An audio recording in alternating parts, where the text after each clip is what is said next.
అందరికీ praise the lord. ప్రభు అయిన యేసుక్రీస్తు నామమున మీకు అందరికీ శుభాలు తెలియజేస్తున్నాను. అందరు బాగున్నారు కదా. ఈరోజు వాగ్దానము సామెతలు 3వ అధ్యాయము 26వ వచనము.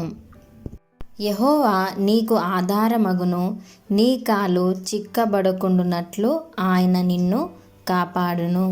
ఆమేన్. దేవుడు మనకి ఆధారమై ఉన్నాడు కదా.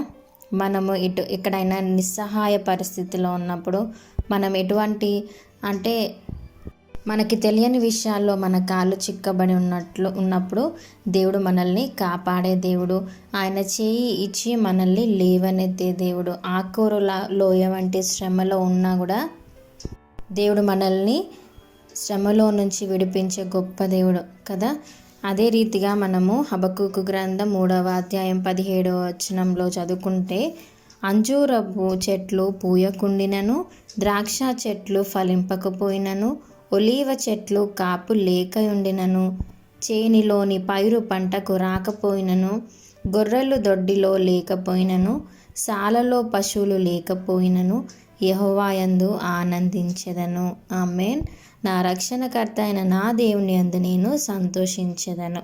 నిజమే, యేసుని నమ్ముకున్న వారు ఒకవేళ తనకున్న ఆస్తిని బట్టి లేదంటే తనకున్న సంపదను బట్టి కానీ ఇప్పుడున్న కాలంలో అయితే జాబ్ లేకపోయినా లేదంటే మనకున్న అవసరతలు తీరకపోయినా లేదంటే ఉన్న శాలరీ మనకి ప్రమోషన్ ద్వారా కానీ ఎటువంటి శాలరీ ఉన్నా కూడా ఆ శాలరీ సరిపోకుండా ఉన్న పరిస్థితిలో ఉంటే దేవుడు మనకి రక్షణకర్త అయి ఉన్నాడంట.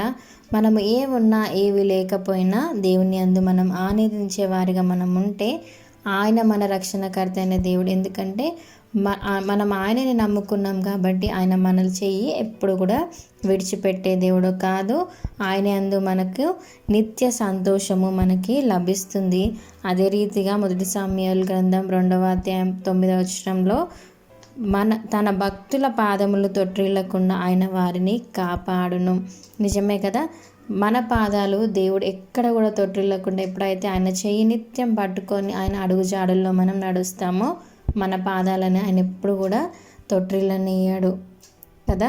యెహోవా యందు ఎప్పుడైతే మనం భయభక్తులు కలిగి ఉంటామో మనకు బహుధైర్యాన్ని దేవుడు పుట్టించేవారుగా దేవుడు మనకి అంత మంచి సహాయకుడు మనకున్న తర్వాత మనం ఇంకా దేనికి కూడా భయపడ అవసరం లేదు. మనకు ఆధారంగా ఎవరున్నారు? యేసయ్య మాత్రమే మన జీవితానికి ఆధారమైన దేవుడు, మనల్ని ఓదార్చే దేవుడు, మనకున్న ప్రతి పరిస్థితిని కూడా ఆయన కనిపెట్టే దేవుడు. మన కాలు చిక్కుబడకుండా ఆయన మనల్ని నిరంతరం రక్షించే దేవుడు. కాబట్టి ఈ దేవుడైన యేసయ్యను మనం నిత్యము అనుసరిస్తూ మనము జీవితంలో ముందుకు కొనసాగుదాం. ఈ వాగ్దానాన్ని మనం జీవితంలో క్లెయిమ్ చేసుకుందాము. వాగ్దానం కోసం ప్రార్థన చేయండి. చిన్న వాగ్దానం దేవుడు దీవించి ఆశీర్వదించునుగాక. మీకు ఎవరికైనా ప్రేయర్ రిక్వెస్ట్ ఉంటే దయచేసి కామెంట్స్లో మెన్షన్ చేయండి. Thank you. God bless you.